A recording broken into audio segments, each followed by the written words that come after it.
여러분 안녕하세요. 반갑습니다. 오늘 저는 여러분과 함께 이번에 치러진 지방직 구급시험 비책형 풀이 같이 할 건데요.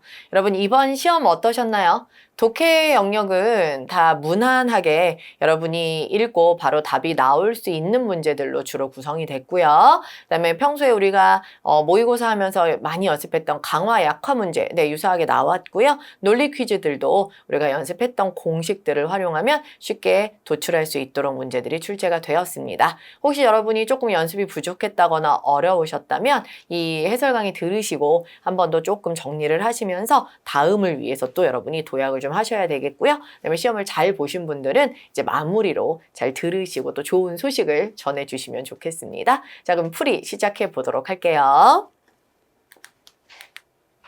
자, 1번은 공공언어 바로쓰기 원칙에 따라서 추정한 것으로 적절하지 않은 것 찾으라고 했습니다. 보시면 일단 기억, 조건의 기억이 의미에 맞는 정확한 단어 쓰기예요. 밑에 1번 보시면 납세자의 결정세액이 기납부세액보다 적은 경우, 자, 결정세액이란 최종적으로 통보하는 이만큼 내세요라고 최종적으로 통보하는 액수고요. 그다음에 기납부세액이란 이미 낸, 그죠? 이미 낸 금액입니다. 그러면 최종적으로 이만큼 내세요라고 결정된 금액이 이미 낸 금액보다 더 적다. 그러면 500원 줘 했는데 1000원을 냈으면 당연히 더 많이 냈기 때문에 낸 것만큼 돌려받아야 되겠죠. 그래서 그 차이만큼 납세자에게 환급할 예정이다. 네, 여러분 환급이라는 것은 돌려준다라는 뜻입니다. 네, 그럼 돌려주다까지 이건 맞죠? 그냥 이대로 맞습니다. 그런데 여기 의미에 맞는 기억에 따라, 기억의 조건에 따라 납세자의 결정세액이 기납부액보다 적은 경우 차이만큼 납세자에게 환수는 여러분 다시 돌려받다예요. 돌려줘야죠. 환급해야죠. 돌려받으면 안 됩니다. 따라서 얘는 X 안 고치고 그대로 두는 게 맞기 때문에 잘못된 거 찾기니까 답은 1번이 돼야 되겠죠. 이어서 2번 간단하게 보면 부적절한 사동피동 표현에 유의해라 했는데 실제 2번 선지 보시면 경제성장에 방해가 되는 요소를 배제시켜야 한다. 우리 사동피동 할 때 연습 참 많이 했었죠. 뭐뭐 시키다의 구조를 하다로 바꿨을 때, 즉 배제시켜야 한다를 배제해야 한다로 바꿨을 때 이게 자연스럽다. 그러면 당연히 시키다는 쓰지 않는 게 맞다고 했어요. 따라서 여기 배제해야 한다로 고치는 건 맞습니다. 2번은 알맞게 고친 거예요. 자, 그다음에 3번 시의회는 관련 단체와 시민들을 초청하기로 결정하였다 했는데 자, 이게 지금 디귿 보시면 하나의 뜻으로 해석되는 문장을 사용한다. 즉 하나의 뜻으로 해석돼야 된다는 건 그럼 2개 이상으로 해석되는 중의성이 없어야 된다는 뜻이죠. 자, 우리 중의성 문제도 참 많이 연습했는데요. 자, 여기 보시면 시의회는 관련 단체와 시민들을 초청하기로 해서 완화과가 나옵니다. 여러분 완화과는 중의성 할 때 이거를 쉼표로 끊어서 앞과 뒤를 나눠서 해석할 것인가 아니면 플러스로 앞뒤를 묶어서 해석할 것인가 2개 연습을 했어요. 첫 번째 만약에 여기서 끊는다면 시의회는 관련 단체와 즉 시의회와 관련 단체가 한 묶음이 되어서 같이 시민들을 초청하기로 했다는 뜻이 돼요. 하지만 이거를 플러스로 해석하면 관련 단체 플러스 시민들 이렇게 되기 때문에 시의회가 혼자서 관련 단체도 초청하고 시민들도 초청하기로 했다는 의미가 되기 때문에 중복적으로 중의적 의미가 되죠. 따라서 고친 것을 밑에 보니까 시의회는 관련 단체와 협의하여 자 단체와 협의를 했다는 건 시의회와 관련 단체가 함께 그죠? 함께 시민들을 초청하기로 했다라는 의미로 해석이 되게끔 되어 있네요. 네, 중의성 없앤 거 좋습니다.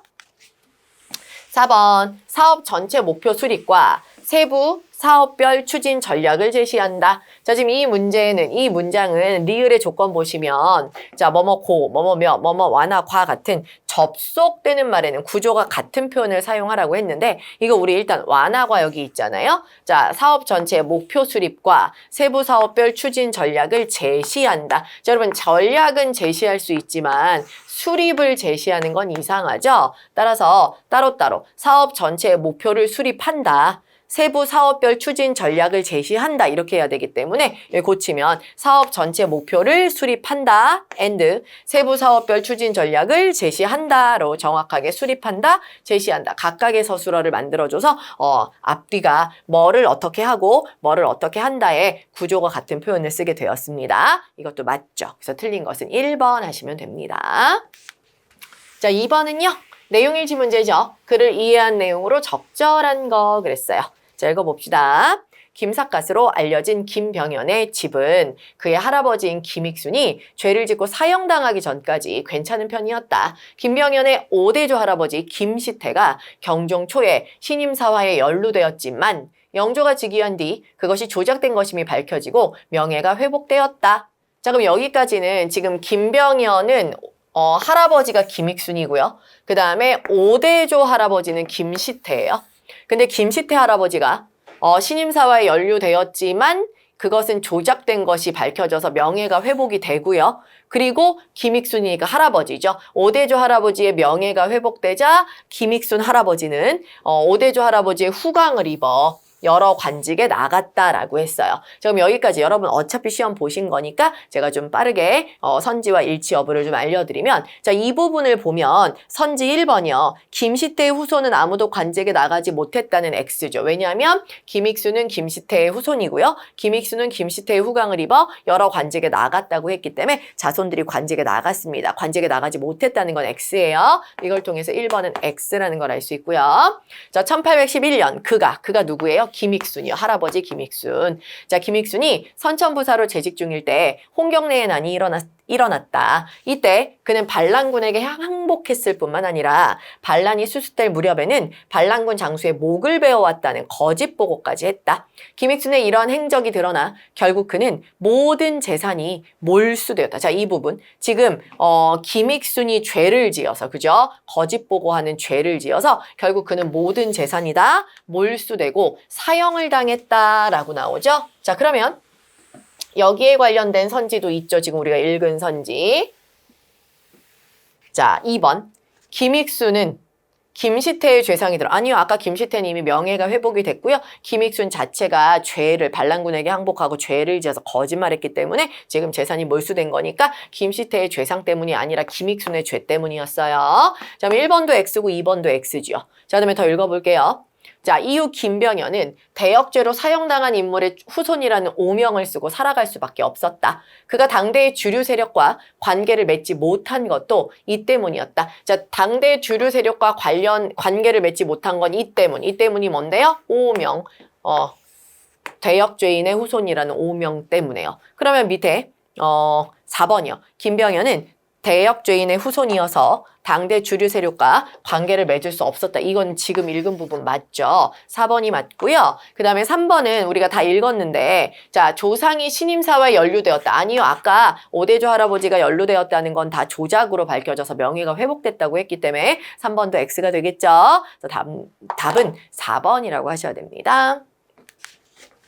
자, 3번으로 갈게요. 3번은 문법 문제인데요. 이거 문법 시간에 품사의 통용 연습했었잖아요. 그 품사의 통용이 나옵니다. 자, 읽어볼게요. 기억의 사례로 적절한 거. 자, 하나의 단어는 하나의 품사에 속하는 것이 일반적이며 어떤 단어는 2가지 이상의 품사에 속할 수 있다. 예를 들어 밝다의 경우 날이 밝았다에서는 밤이 지나고 환해지며 새날이 오다라는 의미의 동사지만 햇살이 밝은 날에서는 불빛 따위가 환하다라는 의미의 형용사이다. 이렇듯 하나의 단어가 2 이상의 품사로 사용되는 것을 통용이라고 한다. 품사 통용은 동의의 현상과 구별된다. 즉 품사 통용은 서로 관련된 2 의미가 같은 형태로 나타난 것인 반면 동의의 현상은 먹는 배, 타는 배가 구별되는 것처럼 서로 무관한 의미가 전혀 관련이 없는 것들 2개가 우연히 같은 형태로 나타나게 되는 것이다. 제가 우리 품사의 통용을 아는 분들은 통용을 이용해서 당연히 풀었겠고요. 혹시 이거 자체를 정말 모른다 하시는 분들은 그냥 여기 지금 설명대로 같은 의미, 즉 유사한 의미인데, 그죠? 관련된 의미인데 같은 형태냐 아니면 완전 다른 의미냐로 여러분이 또 구분을 하셨을 수도 있겠어요. 그죠? 자, 볼게요. 1번부터요. 자, 그는 여러 문화를 비교적 관점에서 연구했다. 자, 그럼 비교적 관점이라고 했어요. 자, 관점은 관점이 또 어떤 관점? 비교적 관점. 그럼 관점이라는 명사를 비교적이라는 단어가 꾸미고 있잖아요. 자, 우리 이 품사 통용 배울 때 지금 여기 제가 찝어드린 단어가 다 나왔죠. 뭐뭐적 시리즈는 품사가 3가지다. 명사, 관형사, 부사. 그리고 크다는 역시나 크기의 문제, 사이즈의 문제일 때는 형용사이고, 그 다음에 성장하다, 자라다, 성장의 문제일 때는 동사라고도 알려드렸었고요. 그 다음에 그제, 어제, 오늘, 내일 같은 경우는 그죠? 무슨 날에까지 조사를 붙였을 때 어울리면 부사고 조사 안 붙이고 그냥 뭐뭐 날까지만 써야 날까지로만 바꿔야 어울리면 명사라고 했죠. 지금 얘네 전부 다 나왔죠. 자, 그럼 볼게요. 일단 적은 지금 비교적 관점이라고 해서 명사를 수식하고 있기 때문에 관형사죠. 관형사는 명사를 수식하는 역할을 하죠. 얘는 관형사입니다. 두 번째, 비교적 편리하다. 여기서는 비교적 편리한 곳이니까 비교적 편리하다. 편리하긴 편리한데 비교적 편리하다죠. 편리하다는 형용사고요. 형용사, 용언을 수식하는 것은 당연히 부사겠죠. 그래서 용언을 수식하는 아이는 부사입니다. 여기는 부사가 되겠죠. 자, 그다음에 내가 언니보다 키가 더 크다. 자, 키가 더 크다는 크기의 문제, 사이즈의 문제니까 형용사고요. 비가 많이 와서 풀이 잘 큰다. 자, 큰다는 어때요? 잘하다, 성장하다의 문제니까 동사겠죠. 자, 품사가 다 달라요. 자, 오늘이 드디어 기다리던 시험일이다. 자, 오늘은 이날로 바꿔서. 자, 이날 애가 맞느냐? 아니면 이날까지만으로 바꾸는 게 자연스럽냐를 보는 거죠. 자, 이날에 이 드디어 기다리던 시험이다. 이상하죠? 이날이 드디어 기다리던 시험이야. 이렇게 해야 맞겠죠? 그래서 애 조사 안 쓰는 게 어울리기 때문에 명사예요. 자, 그 다음에 친구는 국립박물관에 이날에 갈 것이다. 네, 뭐 전날에 갔다, 이날에 갈 것이다, 다음 날에 갈 것이다처럼 애까지 붙여야 자연스러운 게 맞죠? 따라서 애 붙여서 자연스러우면 부사입니다. 자, 얘도 명사와 부사로 통용이 되죠. 이런 식으로 지금 같은 형태의 단어들이 품사가 다르게 쓰였어요. 자, 그런데 4번 보시면요. 자, 어제 산 모자를 쓰고 나갔다. 자, 어제 산 모자를 쓰다. 이 쓰다, 모자를 쓰다 동사죠. 동작이니까. 시를 쓰다도 동사죠. 동작이니까 품사는 동일합니다. 다만 모자를 쓴다와 시를 쓰다는 관련성이 1도 없죠. 이제 전혀 없는데 그냥 형태만 우연히 같은 거죠. 네, 이런 게 바로 뭐다? 동음이의요. 그죠? 그래서 얘가 동음이의 관계에 해당하고요. 답은 당연히 4번이라고 하셔야 됩니다. 자, 4번 볼게요. 4번은 지침에 따라 개요를 작성할 때, 우리 개요 작성하기 연습 많이 했었죠. 개요는 1:1 대응을 이루어야 되고, 그 다음에 주제가 전체 내용을 다 포괄해야 되고, 뭐 이런 것들 연습했었는데, 그대로 여기 지금 조건으로도 주어졌죠. 자, 보시면 지침에 따라 가에서 라까지 들어갈 내용으로 적절하지 않은 것 찾으라고 했는데요. 자, 보시면 지침이 일단 서로는 보고서 작성의 배경과 필요성을 포함해야 되고요. 본론은 제목에서 밝힌 내용을 2개 이상의 장으로 구성하되, 자, 2장과 3장이 서로 대응돼야 된다. 그다음에 결론은 기대 효과와 향후 과제를 순서대로 제시하라 라고 했어요. 자, 그럼 일단 볼게요. 개요, 제목. 자, 국내 방송산업의 친환경 제작 환경과 그 확산을 위한 정책 지원 방안 했어요. 자, 일단 서론. 먼저 환경 위기에 대응하기 위해 해외 방송 산업의 정책 변화. 자, 지금 조건에서요, 지침에서요, 서론은 배경과 필요성을 포함하라고 했거든요. 정책이 변화되고 있다가 현재의 배경이고요. 배경이란 건 상황을 뜻하겠죠. 상황, 현황 같은 거. 자, 그 다음에 그럼 이제 필요성을 넣어야 되니까 국내 방송산업의 친환경 제작 전략의 필요성 넣으면 지침에서 말한 서론에는 상황과 즉 배경과 필요성을 넣으라는 조건이 딱 맞겠죠. 따라서 1번은 맞습니다. 필요성. 자, 그 다음에 2장하고 3장은 아까 지침에서 2개가 서로 대응이 되도록 1:1 대응이 되도록 해야 된다고 했어요. 그래서 자, 2장은 현황이고 3장은 지원 방안이니까 우리가 연습했던 문제점과 해결안의 세트가 되겠네요. 그럼 당연히 1:1 대응이니까 자, 1번끼리 2번끼리 대응을 하면 되겠죠. 자, 그럼 일단 1번 같은 경우는 지금 여기 나가 비어 있으니까 3장의 1번을 미루어 짐작할 수 있겠죠. 자, 해결책이 국내 방송산업의 특성을 반영한 친환경 제작 지침 마련. 자, 지침 마련이 해결책이니까 당연히 문제점은 지침이 없다. 뭐 지침이 필요하다. 뭐 이런 지침에 관련된 내용이 들어가야 되고요. 자, 그 다음에 다가 비어 있으니까 당연히 2번에 2, 그죠? 2번에 2를 미루어 3번에 2를 짐작할 수 있죠? 자, 2번에 2가 국내 친환경 방송 제작 관련 전문 인력 부재. 자, 인력이 부재하다고 했으니까 당연히 인력을 보충해야 된다. 인력에 관련된 거 이야기가 나와야 맞겠죠? 그럼 실제 나를 볼까요? 자, 친환경 제작을 위한 지침 부재. 네, 지침에 대한 이야기 나왔고요. 그 다음에 자 2번에 인력에 관련된 거 나와야 되는데 다 보시면 친환경 방송 제작 전문 인력 채용 네 인력에 관련된 거 나왔습니다. 따라서 지침과 인력에 관련된 거 다 맞습니다. 그럼 가나다가 맞으니까 당연히 이제 4번에 라가 답일 텐데요. 자 일단 결론 아까 결론은 조건이 뭐였죠? 지침에서 말한 조건은 두 가지를 결론에 넣어라 했죠. 지침에서 첫 번째는 뭐죠? 기대 효과. 두 번째는 향후 과제를 순서대로 제시하라고 했으니까 자 이게 향후 과제면 라는 이제 기대 효과. 그죠? 지침에서 말한 기대 효과를 결론의 앞부분에 넣어줘야 됩니다. 그런데 보시면 친환경 방송 제작을 위한 세부 지침과 인력 채용 방안 제시가 기대 효과는 아니죠? 네, 그래서 이게 기대 효과가 아니기 때문에 라에 적절하지 않은 거 4번이라고 하시면 됩니다. 자, 5번으로 가겠습니다. 5번은 고쳐쓰기, 수정하기. 자, 볼게요. 다음 글에 기억에서 리을 중 문맥상 어색한 곳을 수정한 것으로 적절한 걸 찾으라. 자, 면역 반응에는 자연 면역과 획득 면역이 있다. 먼저 자연 면역이란 외부 이물질에 대해 내 몸이 태어날 때부터 지니게 된 저항 능력을 가리킨다. 자연 면역에서는 항원과 항체 사이에 직접적인 1:1 반응 관계가 존재하지 않는다. 자, 외부에서 들어온 특정 항원에만 반응하는 유일의 항체가 별도로 존재하지 않는다는 것이다. 자, 뭐뭐라는 것이다는 앞 내용에 대한 보충 설명이기 때문에 뭐뭐라는 것이다라는 말은 앞 내용과 동일한 내용을 가지고 있어야 돼요. 즉, 기억과 그다음에 기억 뒷문장이 같은 내용이어야 되는데 지금 우리가 읽은 기억을 보면 외부에서 들어온 특정 항원에만 반응하는 유일한 항체가 존재하지 않는다라고 했으니까 한마디로 A라는 I에게만 반응하는 B라는 세트가 존재하지 않는다라는 얘기잖아요. 그죠? 그러니까 특정한 I에게만 반응하는 특정한 것은 없다.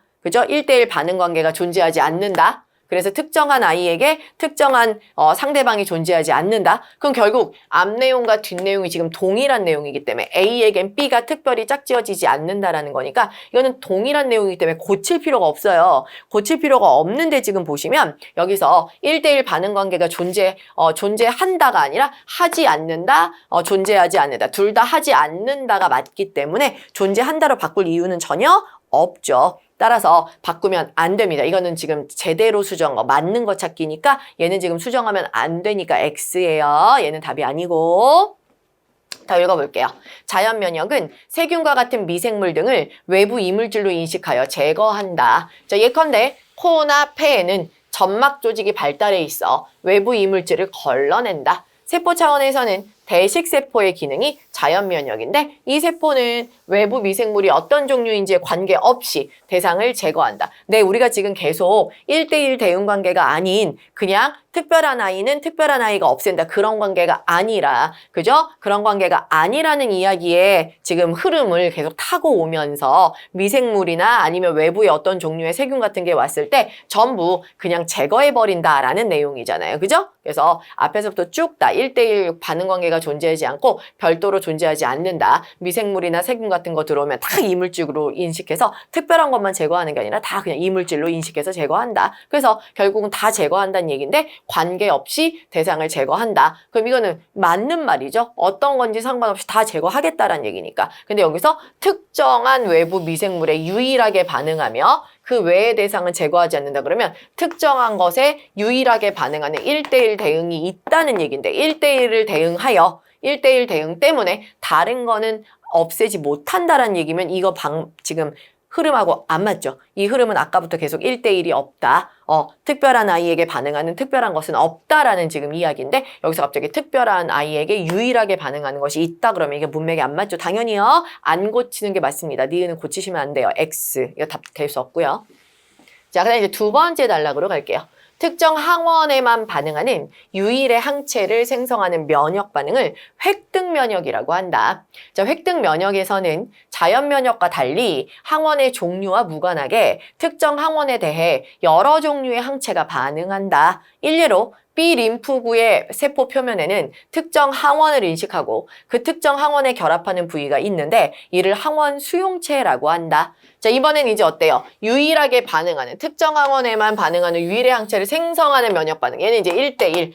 특정한 아이에 대해서만 반응하는 특별한 것이 있다는 내용이 여기 나옵니다. 그래서 자연면역과 달리 항원의 종류와 무관하게 특정 항원에 대해 여러 종류의 항체가 반응한다. 이상하죠? 지금 1대1이면 1대1이니까 특정 항원에 대해 특정 항체가 반응한다고 해야 맞죠? 왜? 여기 보면 특정 항원에만 반응하는 유일한 항체니까요. 당연히 특정 항원에만 반응하는 특정 항체 이야기를 해야 되는데 갑자기 종류와 무관하게 특정 항원에 대해 여러 종류가 반응한다면 1대1이 아니니까 특별한 아이에게는 특정한 반응이 있다라고 해야 되는데 1대1이 아니라 하나에 여러 개가 반응한다 그러면 특정 항원에만 반응하는 유일한 항체가 아니야. 여러 개의 항체가 되면 유일하지 않기 때문에 앞뒤 내용이 지금 다른 거예요. 자, 그래서 어떻게 해야 돼요? 여기 디귿 보니까 특정 항체가 특정 항원에 대해서만 반응한다. 네, 이게 이제 1대1. A라는 특정 항체는 B라는 특정 항원에 대해서만 반응한다. 이렇게 하는 게 맞겠죠? 네, 고치는 게 맞습니다. 이제 올바로 고친 것은 3번이 되겠죠? 네. 자, 그래서 마지막 리을 남긴 거 보시면, 남아있는 거 보시면, 자, 항원 수용체는 세포 표면에서 형성되는 단백질의 일종으로 항원에 의해 자극된다. 이 수용체가 림프구 세포로부터 떨어져 나와 혈액 안으로 들어간 단백질 단위를 항체라고 한다. 뭐 이건 어색할 거 없죠? 네, 그대로 두시면 됩니다. 따라서 올바로 고친 것은 3번이라고 하시면 되겠죠. 자, 6번은 재배열 문제입니다. 자, 재배열 문제 보니까 힌트가 나하고 다 중에서 앞에 올 걸 고르라고 했어요. 자, 일단 나다를 먼저 읽어볼게요. 자, 나는 높은 해상도의 구현은 데이터 저장 용량의 문제를 일으켰고 용량을 줄이기 위한 여러 방법도 함께 고안되었다. 이를 통해 고해상도의 이미지도 웹사이트를 비롯한 다양한 분야에서 활발하게 사용할 수 있게 되었다. 자, 지금 나는요, 나의 내용은 높은 해상도 구현,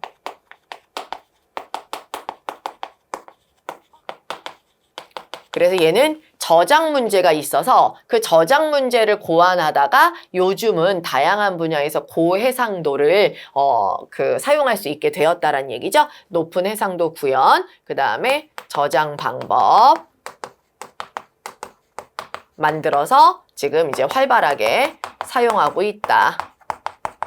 그 얘기가 나고요. 그 다음에 다는요.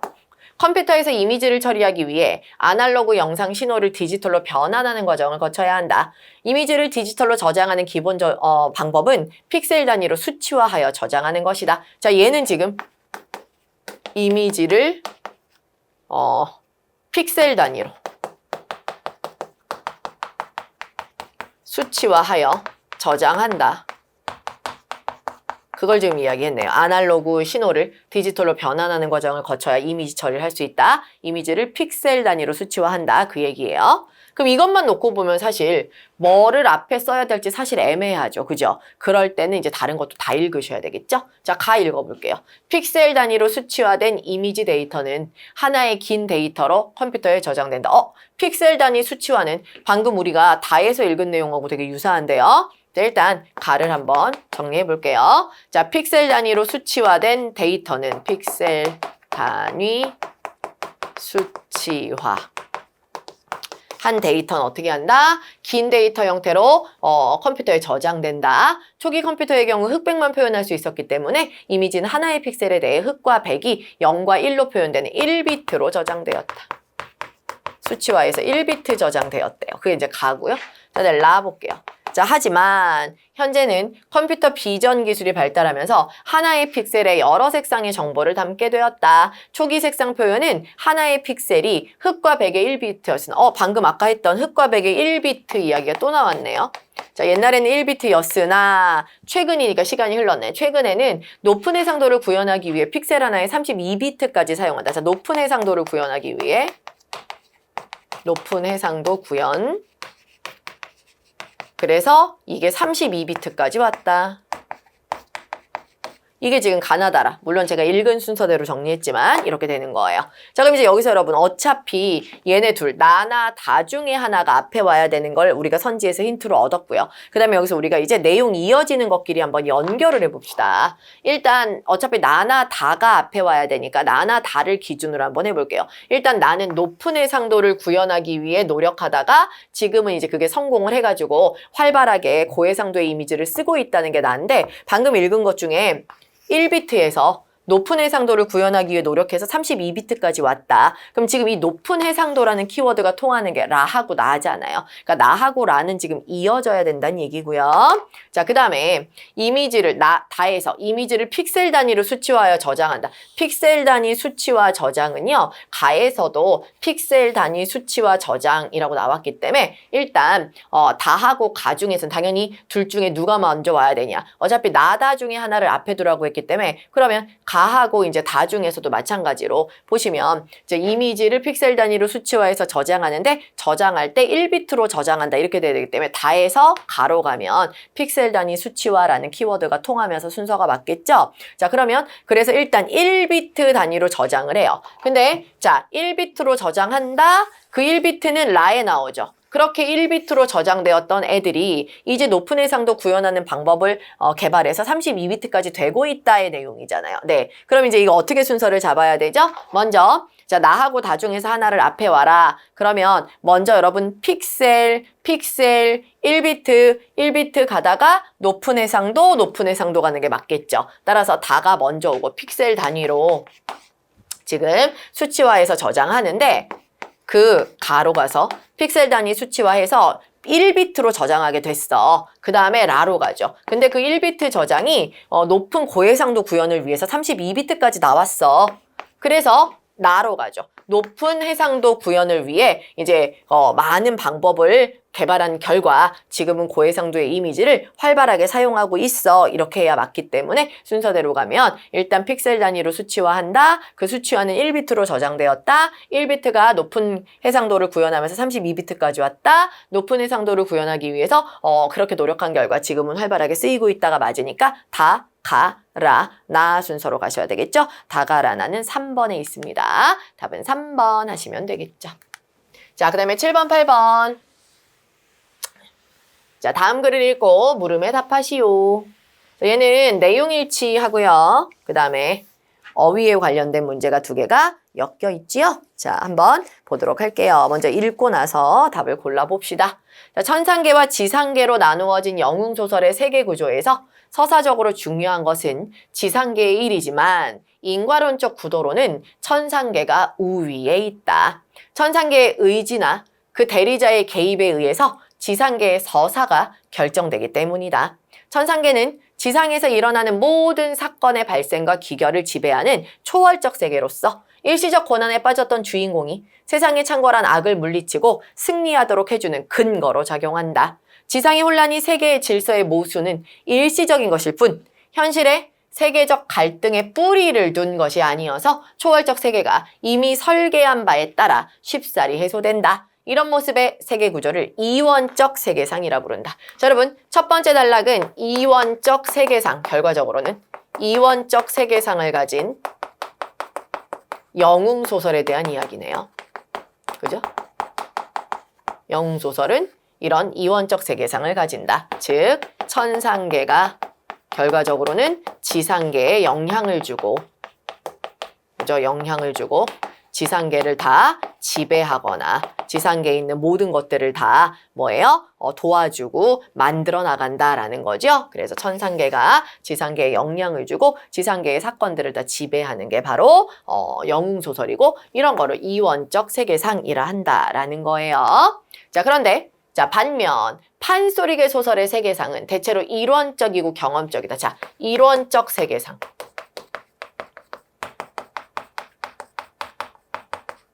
그죠? 그리고 상당히 경험적이다. 뭐가요? 판소리계 소설이요. 판소리계 소설. 지금 2가지 소설의 유형이 그죠? 대조되고 있네요.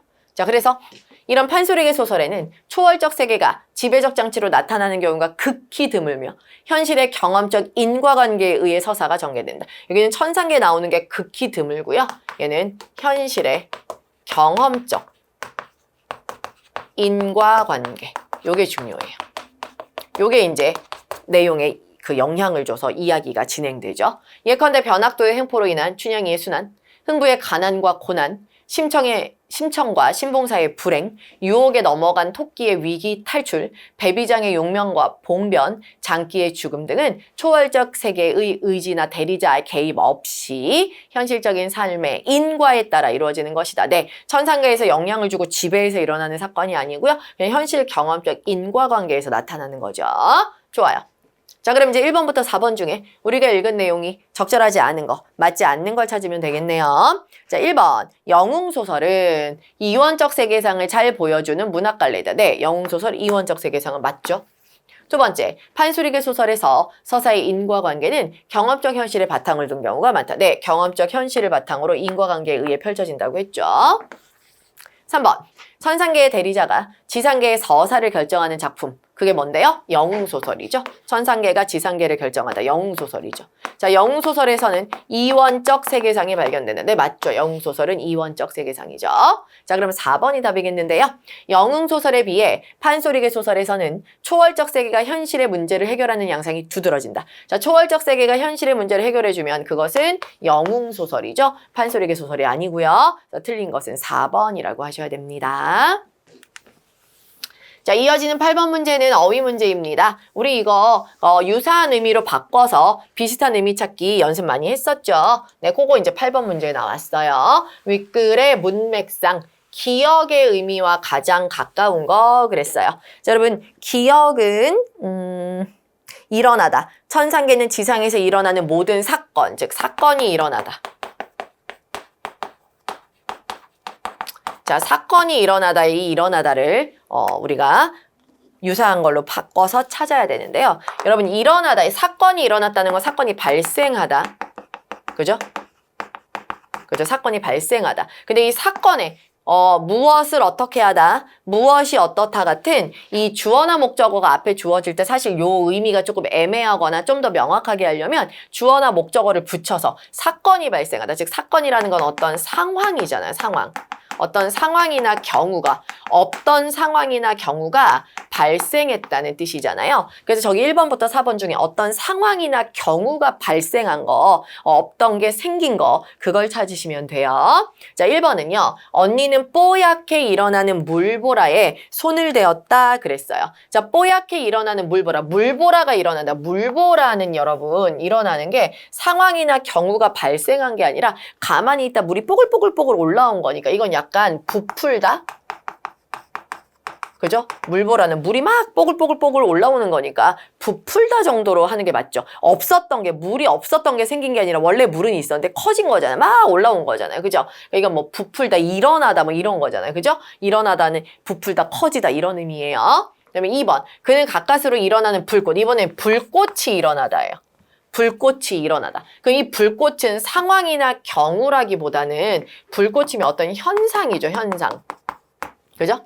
어떤 현상이, 즉 불이 붙는 현상이 일어났다, 발생했다는 뜻이니까 상황이나 경우가 발생한 거랑 좀 다르죠? 상황이나 경우.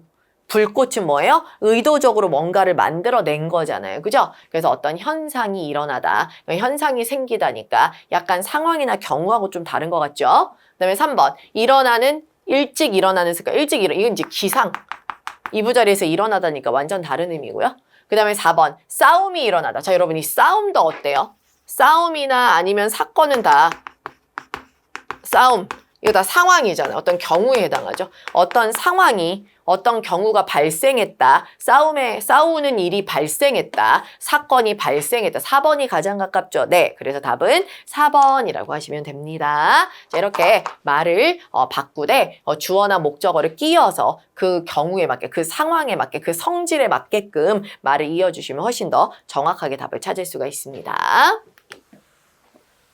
자, 9번은 논리 퀴즈예요, 여러분. 다음 진술이 모두 참일 때 반드시 참인 것은 그랬어요. 자, 보시면 일단 주어진 3가지 진술을 논리식으로 바꿔볼게요. 첫 번째, 영희가 친구 혹은 선생님을 만났다면 영희는 커피를 마셨다. 자, 영희가 계속 반복되니까 영희는 빼고, 자, 친구 또는 선생님 선언문이죠. 자, 을 만났다면 영희는 커피를 마셨다. 커피. 자, 두 번째 진술은요. 영희는 친구 혹은 선배를 만났다. 친구 또는 선배. 자, 그다음에 세 번째. 영희는 커피를 마신 적이 없다. 낫커피. 그럼 여러분, 낫커피는 확정이죠. 확정 명제예요. 그럼 확정된 게 있으니까 우리 확정된 게 있으면 항상 확정을 기준으로 계속 단계를 밟아나가면 된다고 했죠. 자, 낫커피가 확정이니까 여기서 낫커피를 찾으세요. 커피 나온 거는 1번밖에 없는데 낫이 안 붙어 있기 때문에 커피에 낫을 붙이려면 어떻게 해야 돼요? 이거 지금 대우로 바꾸시면 되겠죠? 대우로 바꿔볼게요. 자, 낫커피는 낫 친구 또는 선생님. 그죠? 근데 이것도 괄호를 풀어보겠습니다. 자, 나 친구 또는 선생님은 나 친구 and 나 선생님으로 바꿀 수 있겠죠? 자, 나 친구 and 나 선생님으로 괄호를 풀면 바꿀 수가 있죠. 자, 나 친구 and 나 선생님.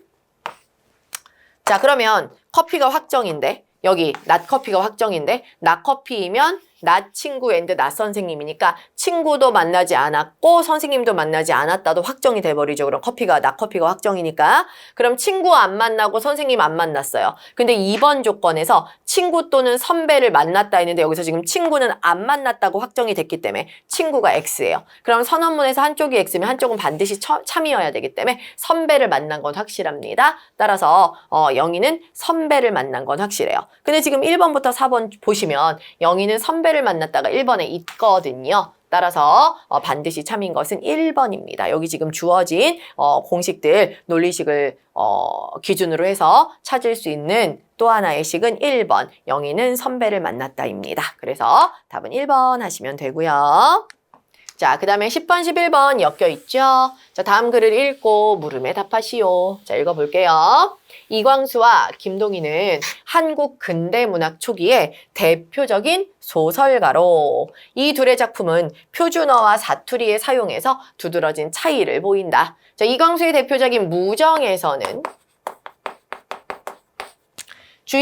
인물들이 작중 배경과 등장인물의 출신지가 서울이 아닌데도 자, 배경 서울 아닌데 표준어를 사용하고 있다 이거죠. 표준어가 쓰이고 있다. 자, 반면 김동희의 대표작 배따라기에서는 자, 인물들의 대화는 출신지와 작중 배경에 맞는 사투리로 이루어진다. 자, 배경이 지방이라서 거기에 맞게 배경이 지방이고 그래서 사투리를 쓰고 있다. 표준어를 쓰지 않고 지방에 맞게끔 사투리를 쓰고 있다. 자, 그래서 작품의 리얼리티를 얼마나 잘 구현했는가를 기준으로 본다면 무정보다 배따라기가 더 뛰어나다고 볼 수 있다. 왜요? 리얼리티랑 가장 현장감이나 현실감을 살려야 되는데 지방이 배경이니까 그 지방의 사투리를 쓰니까 얘가 더 당연히 리얼리티는 조금 더 있다는 얘기죠. 리얼리티는 얘가 좀 더 강하다, 좀 더 크다 이 얘기예요. 뛰어나다. 자, 그러나 이광수의 무정을 리얼리티 구현 정도를 기준으로 낮잡아 평가하는 것은 곤란하다. 근대 국민국가 형성 과정에서 다양한 지방 사투리를 통일하는 것은 중요한 화두였다. 이로 인해 표준어와 사투리의 위계가 공고해졌다. 당대의 지식인들은 표준어가 교양, 문화, 지식, 과학, 공적 영역 등의 근대적 가치를 나타내는 것으로 사투리는 야만, 비문화, 무지, 비과학, 사적 영역 등의 전근대적 가치를 나타내는 것으로 인식했다. 자, 이광수가 계몽주의의 신봉자였음을 떠올린다면 그가 무정에서 표준어를 사용한 것은 근대적 가치를 실현하기 위한 의도적 선택이었다. 자, 왜 서울 배경이 아닌데 표준어를 썼을까? 이거는 의도적 선택, 작가의 의도적 선택이었다. 왜? 자, 방금 얘기했듯이 이광수 시대에는 당연히 사투리는 야만과 비문화와 무지에 관련한 언어였기 때문에 이런 계몽주의자인 이광수의 입장에서는 사투리를 버리고 표준어를 의식적으로 쓴 것이다. 일부러 의도적으로 선택한 것이다. 근대적 가치를 실현하기 위해서라는 내용이죠. 자, 이처럼 표준어의 사용은 작가의 의도를 드러내는 기능을 한다. 자, 이는 현대문학에서도 찾아볼 수 있다. 박경리의 토지에서 대부분의 인물들은 경상도나 함경도 사투리를 사용한다. 자, 경상도, 함경도 사투리가 나옵니다. 근데 하지만 주인공 서희는 사투리를 쓰지 않아요. 똑같은 배경인데 같은 지역에 살면서 다른 사람들 사투리 쓰는데 주인공 서희만 사투리를 쓰지 않아요. 그 표준어를 쓴다는 얘기죠. 얘는 표준어를 씁니다. 사투리를 쓰지 않아요. 자, 이는 작품의 리얼리티 형성에는 방해가 되지만 리얼리티는 좀 떨어져요. 다 사투리 쓰는데 자기 혼자 같은 지역에서 표준어를 쓰면. 하지만 인물의 고고함과 차가움을 드러내는 데는 더할 수 없이 적절한 기능을 한다. 그럼 결국 뭐예요? 그 주인공 서희가 표준어를 쓰는 것도 결국은 어때요? 인물의 성격을 또렷하게 보여주는 효과. 이것도 역시 작가의 의도고요. 그죠? 이걸 효과적인 표현을 위해서 작가가 의도를 반영해서 일부러 표준어를 쓰게, 사투리를 쓰지 않게 만들었다는 뜻이네요. 자, 그러면 이제 윗글을 이해한 내용으로 적절한 거 먼저 찾아봅시다.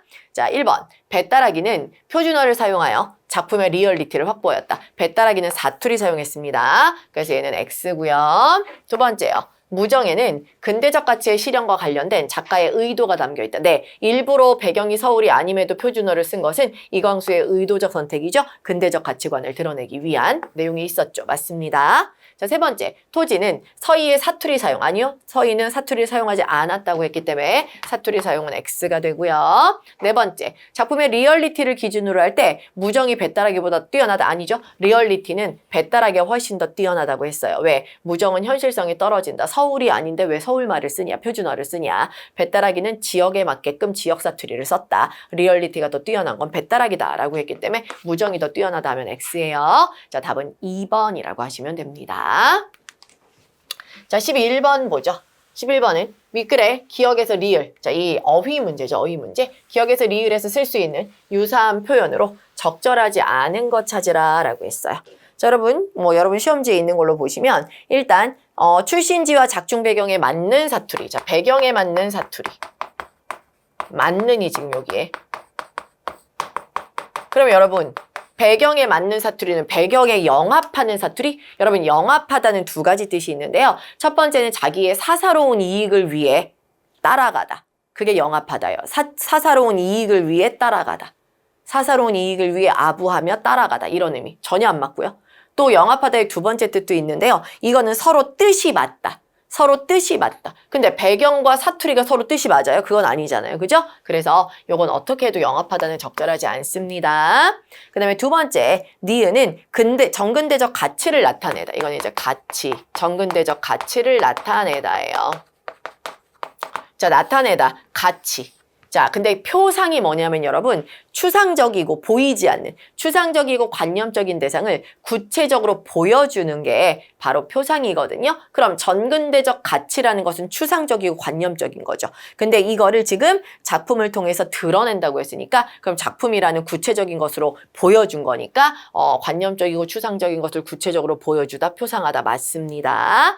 자, 그 다음에 디귿은 이광수가 신봉자였음을 떠올리면 그죠? 그랬음을 떠올리면 이광수라는 사람이 그랬다는 것을 떠올리다. 근데 이 상기하다가 뭐냐면 과거 지나간 것에 대해서 돌이켜본다는 뜻이고 돌이켜서 생각하다의 뜻이거든요. 이광수는 과거 사람이니까 이광수에 대해서 떠올려보면은 당연히 이광수에 대해서 상기하면 이광수에 대해서 지나간 것을 생각해보면 이란 뜻이니까 맞아요. 자, 그 다음에 리을이요. 자, 리을은 뚜렷하게니까 당연히 뚜렷하다는 분명하다, 명확하다 다 맞죠. 분명하다가 뚜렷하다의 뜻이니까 맞습니다. 그래서 답은 1번이라고 하시면 됩니다. 자, 그럼 여기까지 해서 일단 1차 풀이를 좀 하고요. 여러분 잠시 쉬었다가 제가 12번부터 이어서 해드리도록 할게요.